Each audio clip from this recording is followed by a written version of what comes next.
Anne Frank talvez já me acompanhasse desde a minha adolescência da seguinte forma. Minha mãe sempre falava em Anne Frank. Usava sempre as mesmas expressões. Anne Frank, uma menina que havia escrito um diário, que havia morrido no campo de concentração na Alemanha. Então, com certa frequência, minha mãe quase sempre falava isso. Passava a situação, voltava, ela repetia essa história da Anne Frank. E foi assim durante muito tempo. E depois de adulto, eu já casado, né, cheguei a perguntar para minha mãe se ela tinha lido o diário de Anne Frank. Ela falou que nunca tinha lido. Pensei, então, quando foi um belo dia, eu passei numa livraria, cheguei na casa da minha mãe e entreguei o diário para ela. Lembro que era o diário na capa bonina, um vermelho escuro, parecendo cor de vinho. Entreguei para ela o diário, tal. Ela olhou, ficou satisfeita com o diário de Anne Frank. E como eu ia com muita frequência na casa dos meus pais, aí voltei depois de uma semana para almoçar com minha mãe. E falei, como é que está o diário? Ah, tá, tudo bem. Está gostando? Tô. Mas eu vi que ela não rendia muito assunto sobre o diário. Aí, na outra semana, eu fui lá de novo almoçar com ela, repeti a pergunta. Ela falou, estou gostando, tal. Mas desviava o assunto. Quando foi da terceira vez, cheguei com a mesma pergunta, ela ficou sem graça. E falou assim, olha, eu nem abri o diário da Anne Frank. Eu fiquei assim, na hora, um pouco sem graça, assim. Eu falei, então, me empresta o diário, quem vai ler o diário sou eu. Aí, quando foi a entrada que ela deu no dia 3 de outubro de 42, ela já faz uma descrição que me chamou um pouquinho de atenção. Que ela dizia mais ou menos assim, que ontem eu e minha mãe tivemos outra briga, ela contou todos os meus pecados para papai, começou a chorar, que me fez chorar também. Eu estava com uma terrível dor de cabeça. Então, essa palavra dor de cabeça, terrível, já acendeu uma luzinha âmbar em mim. Não foi nem amarela, não. Naquela mesma citação, na mesma entrada, ela fala que a mãe dela talvez tivesse dor de cabeça também. Que o pai fala para ela assim, que ela tinha que ajudar a mãe quando a mãe não estivesse sentindo bem ou estivesse com dor de cabeça. Então, ela deu uma outra pista. Porque a enxaqueca, no caso, a enxaqueca é mais comum em mulher e tem uma herança genética.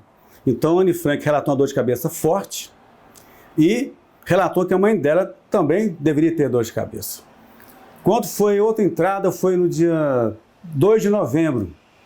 Tem outra entrada de Anne Frank, ela fala novamente em dor de cabeça. Aí eu fiquei mais atento às citações de Anne Frank.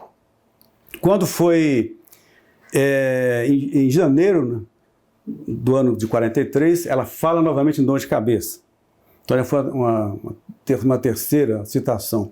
No final, eu cheguei a contar 5 citações de Anne Frank mencionando dor de cabeça. Mas a palavra ela jogava coisa muito no ar, né? Jogava migalhas.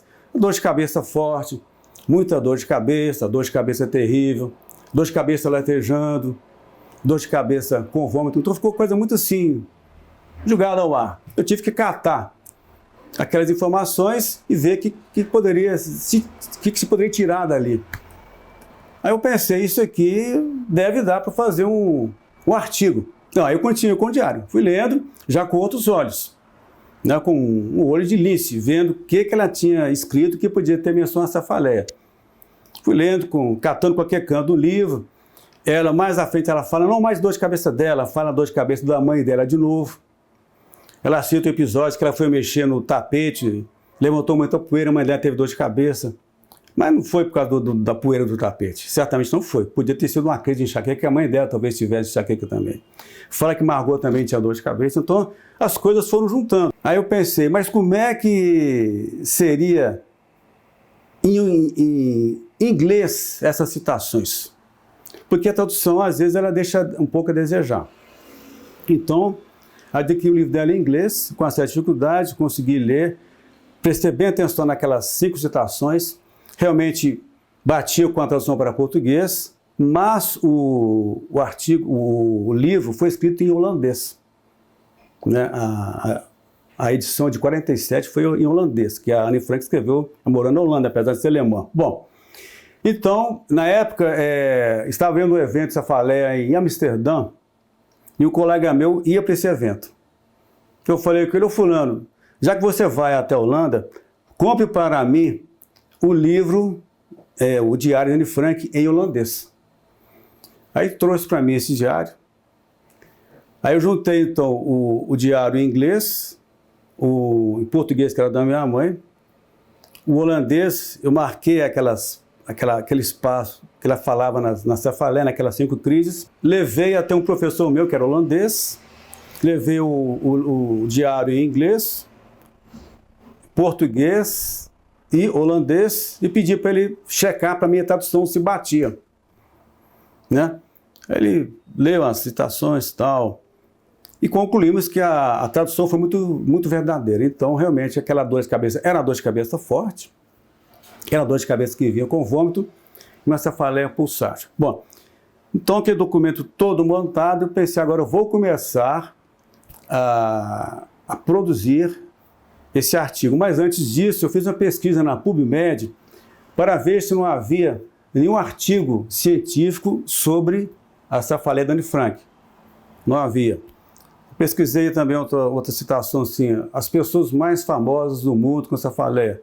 Havia várias, não havia Anne Frank. Então pensei, bom, então o caminho está livre. Aí comecei a montar o artigo, e aí vem aquela pergunta: para onde enviar esse artigo? Para qual revista? E tinha um contato meu, um professor em Curitiba, o Pedro André Kovacs, que era judeu, ele é judeu. Aí um belo dia eu peguei o artigo e mandei para o Pedro, perguntando se, na época tudo através de e-mail, não era WhatsApp, era e-mail, o que ele achava de eu publicar o artigo na revista Arquivos de Neuropsiquiatria. Ele respondeu: não, você tem que mandar esse artigo para fora. Aqui, tipo assim, para o Brasil é muito pouco esse artigo. Nós vamos mandar para a revista Cephalalgia, que é a revista britânica. Tem as duas especialidades de cefaleia no mundo. Tem a Headache, que é americana, e a Cephalalgia, que é britânica. Bom, aí eu passei o artigo para ele, ele deu uma revisada, deu uma enxugada no artigo, mandou de volta para mim. Eu vi que ele abraçou a causa, ele foi muito assim, condescendente comigo, ficou interessado no meu trabalho. Eu tinha colocado o Pedro como agradecimento especial. Aí quando eu for mandar o artigo de volta para ele, já coloquei ele como coautor. Aí ele retraduziu para mim o artigo, né? Lá ele trabalha com o inglês, que é professor e que trabalha com tradução de texto de português para inglês. Então retraduziu o texto e mandou para a Cephalalgia. O artigo foi aceito, quase que em tempo recorde, porém mandaram enxugar mais o artigo. Aí ele trabalhou essa parte, ele deixei já por conta do Pedro. Então a finalização já ficou por conta dele, formatou o artigo, mandou de volta para mim, e falei: por mim está tudo bem. Aí passei de volta para o Pedro e ele então submeteu o artigo. Se contar desde o início aí, essa produção do artigo, eu acho que gastei uns 3 ou 4 anos.